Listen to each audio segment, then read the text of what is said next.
Okay, good morning. This morning session is going to be a little different today for anybody who's out here, but first, give thanks to the Sangha. We are sitting this morning for the first sit actually, in the Beside Journey Home Meditation Hall. And I am very happy to be here today. This has been something that's been in preparation for a long time. And I just want to give gratitude to all the teachers that have led to this moment and all of the loving hands that have put hard work into this building and the people who occupied this space before us, bringing so much joy into here over the years for themselves. This feels like a hallowed ground already before we even stepped foot in. So, yeah. Take a few breaths together and just find your body and your mind and your spirit just seeing where you are this morning. Sit for a moment.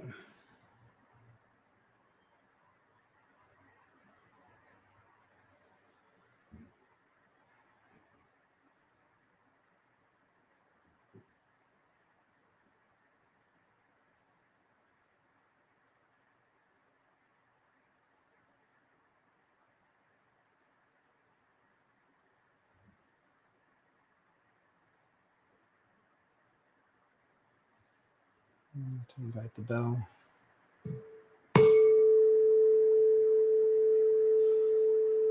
Breathing in.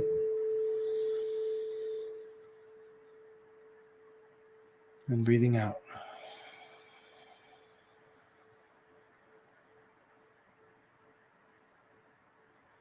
Breathing in. And breathing out.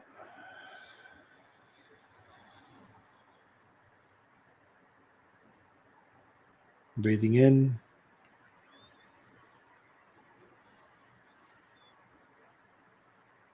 And letting go.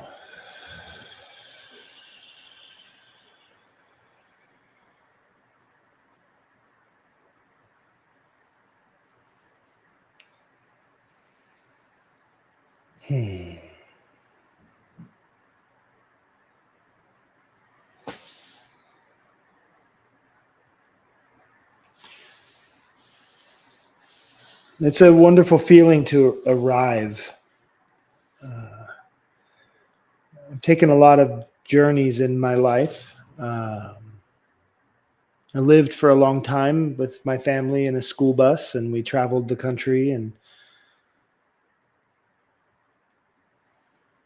we saw a lot of mornings in new places. We would oftentimes pull into an area in the night, and we didn't really know what we were going to see in the morning.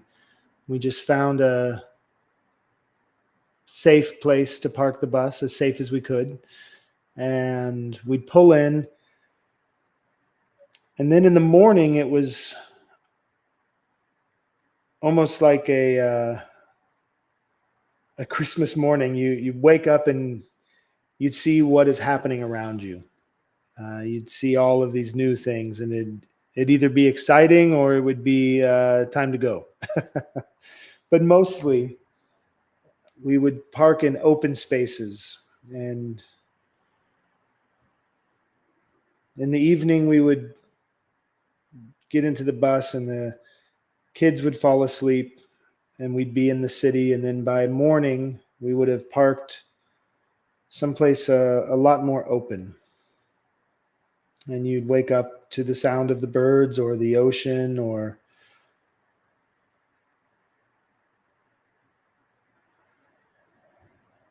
the flow of the creeks and rivers, and it was always this magical moment of new beginning.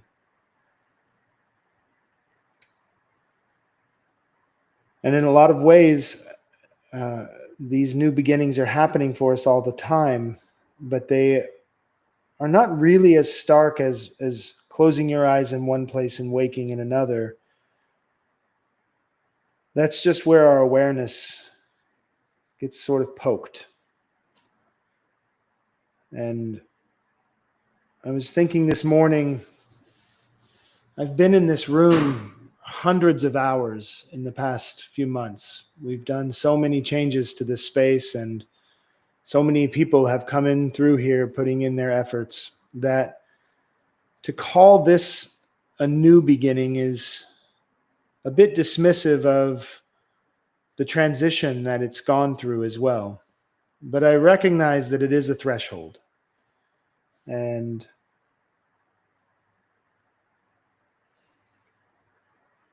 I just want to sit with myself with the remembrance that this is continuous.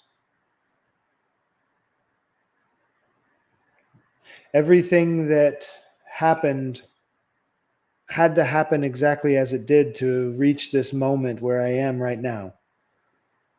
So even as I'm opening my eyes into this new beginning, this new space, this new possibility in the community,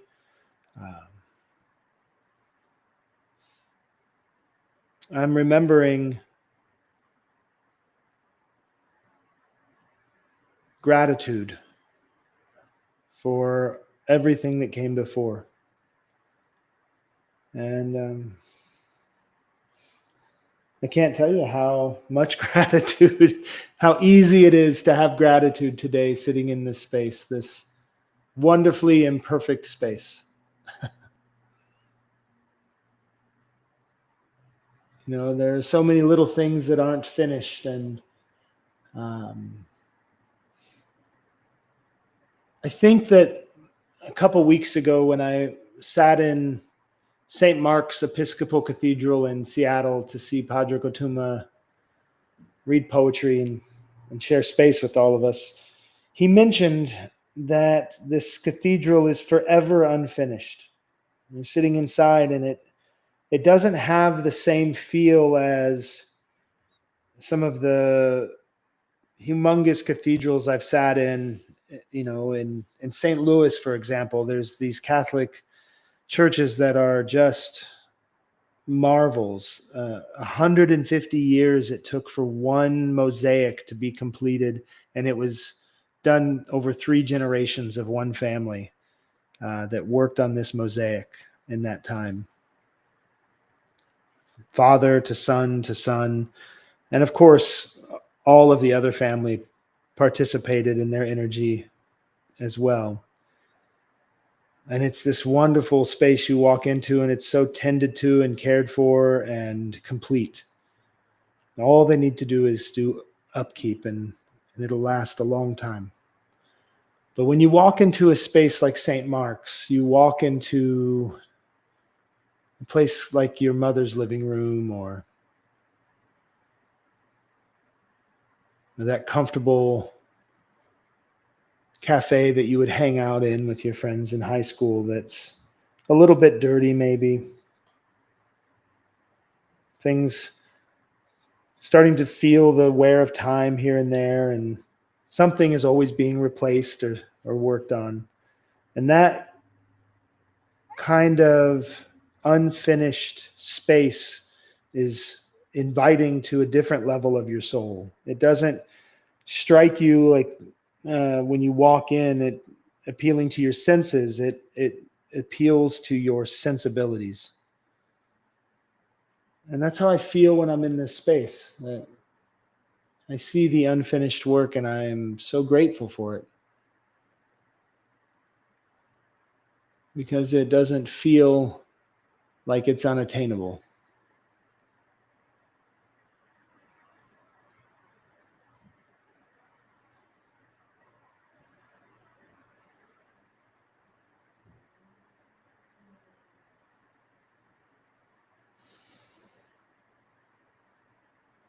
So I'm happy to be in this space today, and I'm happy to share this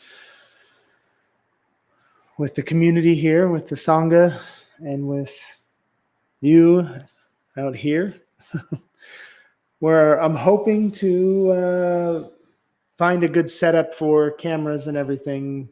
We'll see what we can do, but we're going to make the best with what we have.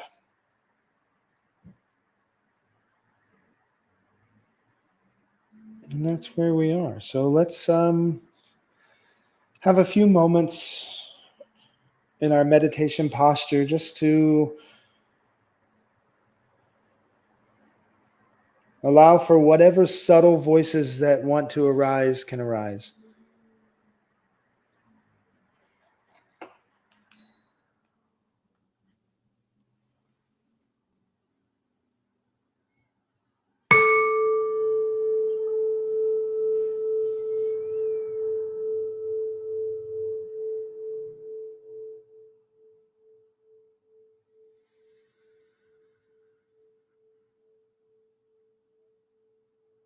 If you're seated as I am on a pillow or cushion on the floor, you can have your legs crossed in any number of positions or stretched to the side or front in a way that invites a level of balance while being mindful of not causing harm to your body.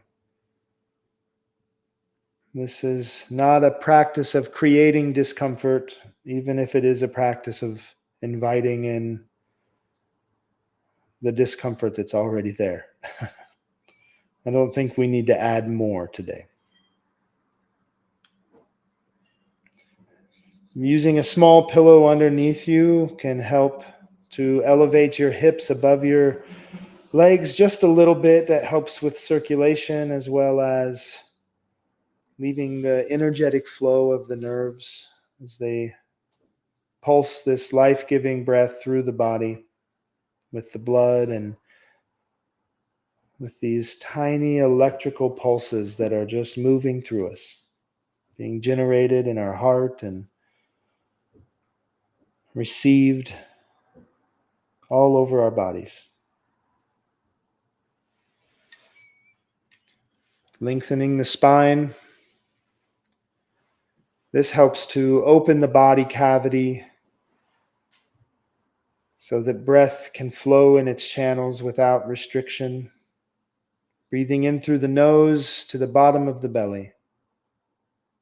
I'm breathing in. I am breathing out.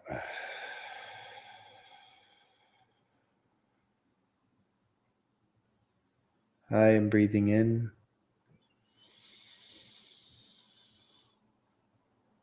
I am breathing out.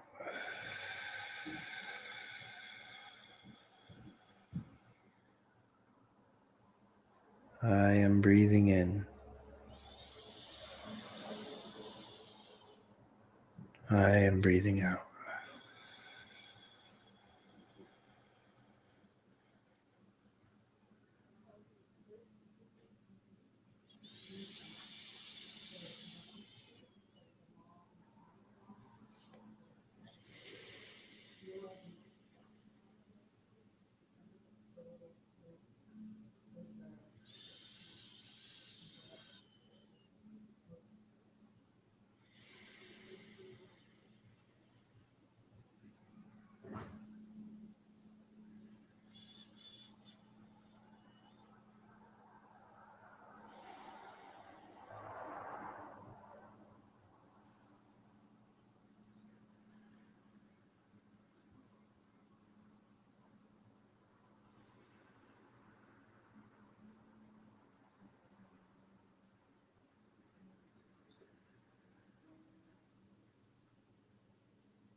You can bring your mind back to your breath if it starts to get wrapped up in thought. But when a thought arises, don't get frustrated. It's what the brain does. The mind wants to think.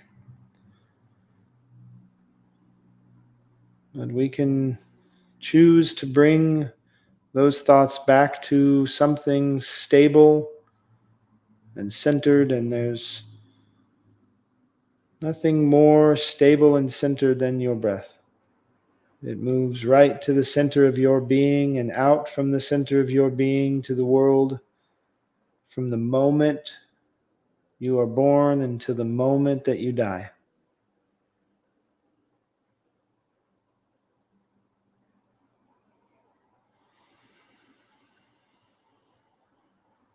And as you bring your thought to the breath, also bring your feeling to the breath. Reassociate with your body. Feel the feeling of the belly as it expands when the diaphragm pulls downward, bringing in the breath.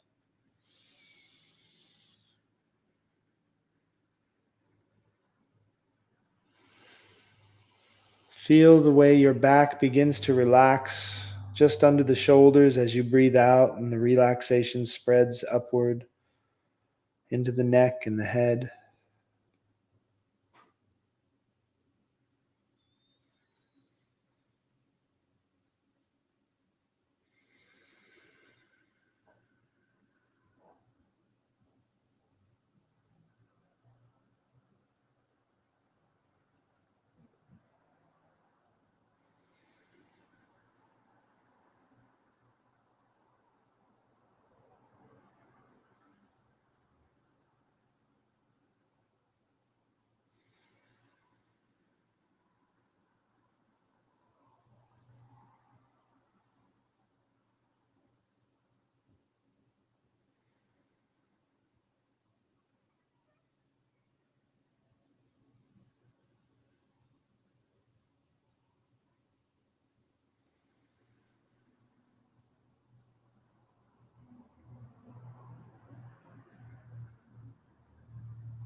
The breath can be such a strong carrier of messages. When we focus on our breath, at first, especially if you're new to the practice, it can be a question of why. Why the breath?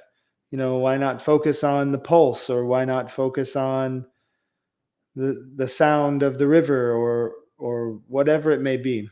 And the short answer is you can focus on whatever you'd like to focus on. Meditation is the practice of focusing. But the breath is particularly important because the breath is our constant connection to all of life. It is in the breath that we receive particles of everything that's ever existed. If it's been on this planet, there's molecules of it somewhere in the air, and we are bringing that in.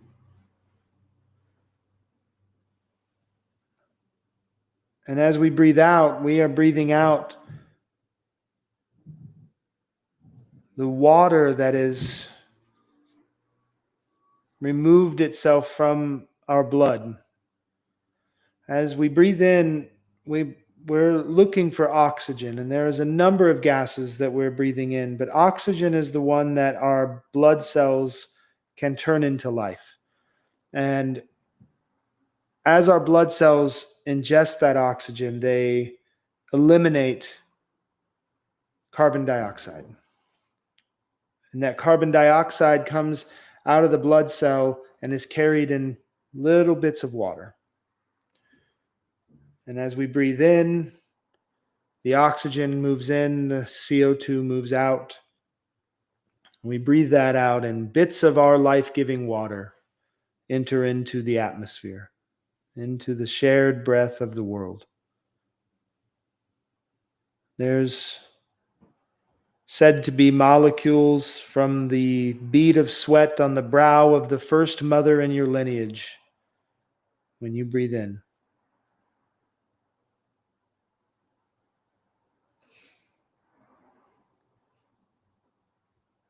Children and trees and all living beings will breathe in molecules of who you are. We are mostly water. A little bit of dirt, a little spit and vinegar, and a touch of stardust. But mostly water. So that breath is our connection to that sea of life that keeps calling us back in. So when we focus on that, our mind and our body are doing the same thing at the same time. Our mind is aware I am breathing in, and our body is breathing in. So now we are in a synced rhythm. We are in sync with ourselves. We are flowing in the same direction. No more fighting against the sensations of your body with your thoughts. No more punishing your body with your thoughts.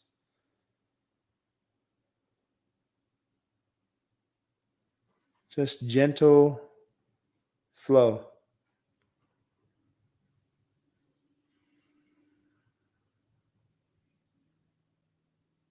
And that's the beginning of balance, and balance is the footsteps of peace.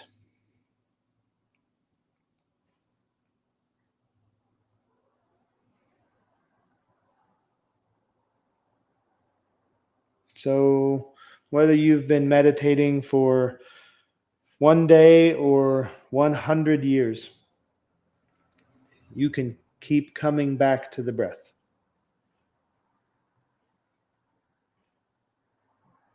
And of course, it's always interesting to me that in cultures all over the world, the language of breath is most often associated with the same language of spirit. In Latin, it's spiritus is the word for breath.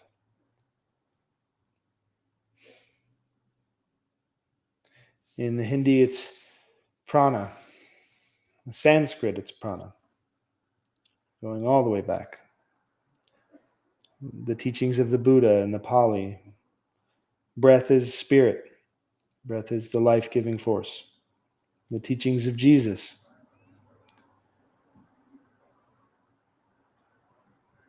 Everywhere you go, everything is breathing.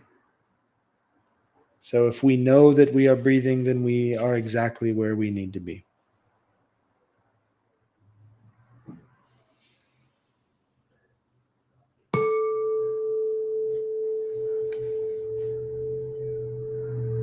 I'm breathing in.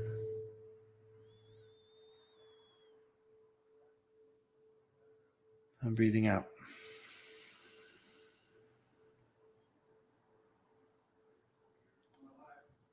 I am breathing in. I am breathing out.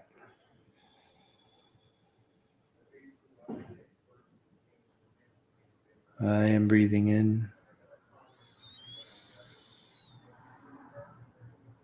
I am breathing out.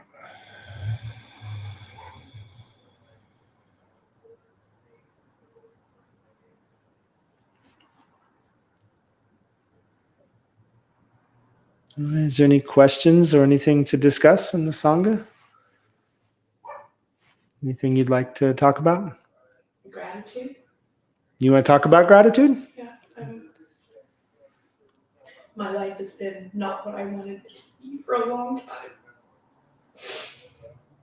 when I realized I could just accept my life as it is without putting judgments on it and without putting shoulds, I was able to put in coulds instead and make all things possible.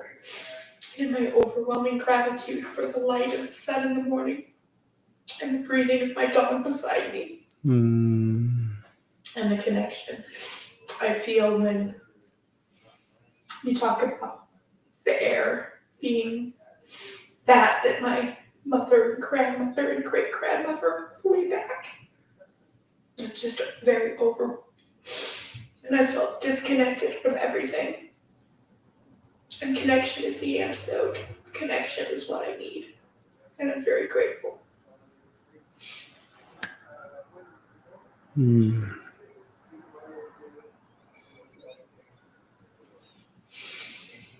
Wow. When I was able to get rid of the shoulds, I could replace them with coulds. I liked that a lot. Yeah. There's so much in the possibilities of existence when we aren't narrowed down to what we think we want. And I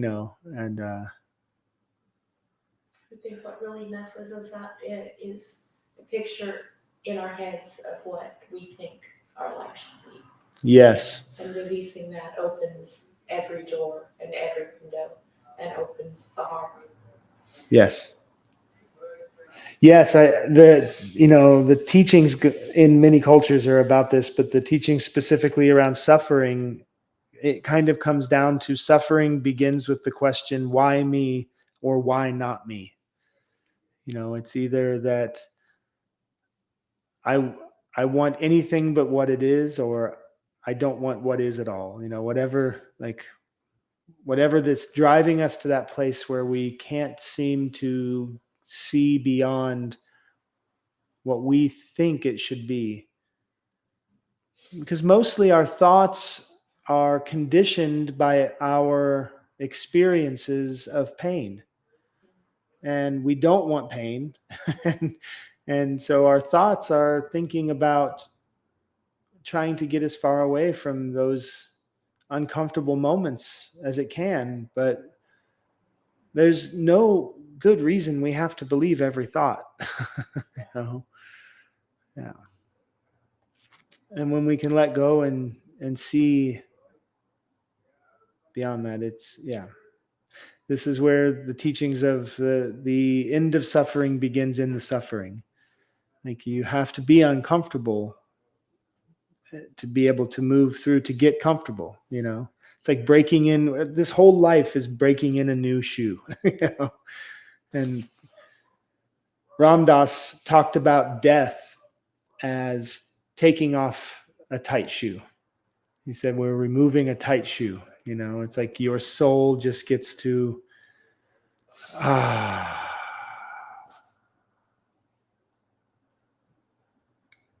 day my mother passed, they called to tell me she was having trouble breathing, and I got up and started putting on my pants to go see her. She was only 1.5 miles away.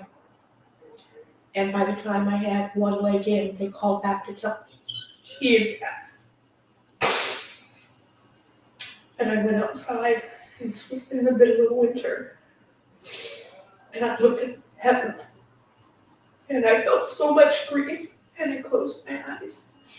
And there was a worry surrounding me that I'd never heard anything like it. And when I opened my eyes, I was surrounded by a vortex of 10,000 dragonflies. And I thought I was hallucinating it until my neighbor said, "What the hell is that?" And then it disappeared. But I know she came to visit me. I know she came to say goodbye. And I know she's still here. And I see her in every dragonfly that comes in summer. Because dragonflies don't fly in winter.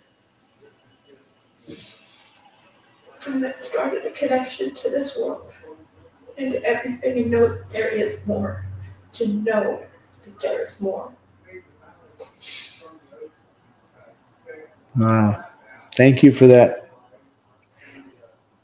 Thank you for your story of your mother. That's sharing. That is sharing love.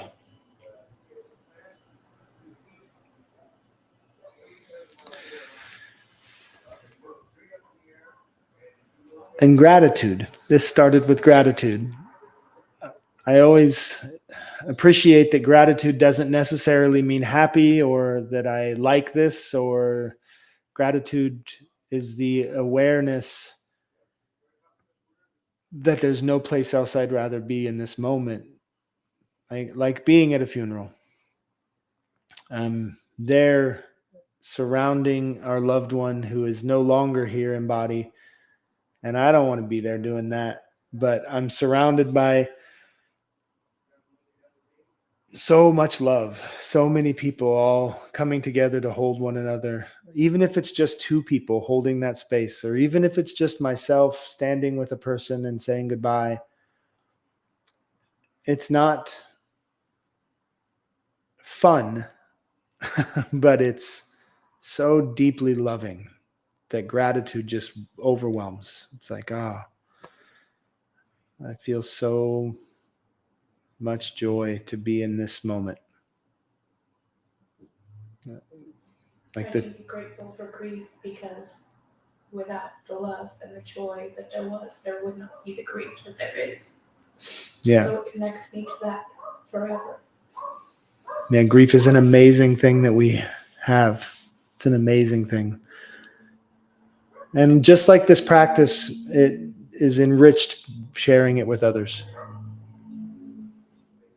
So, gratitude to you for coming today.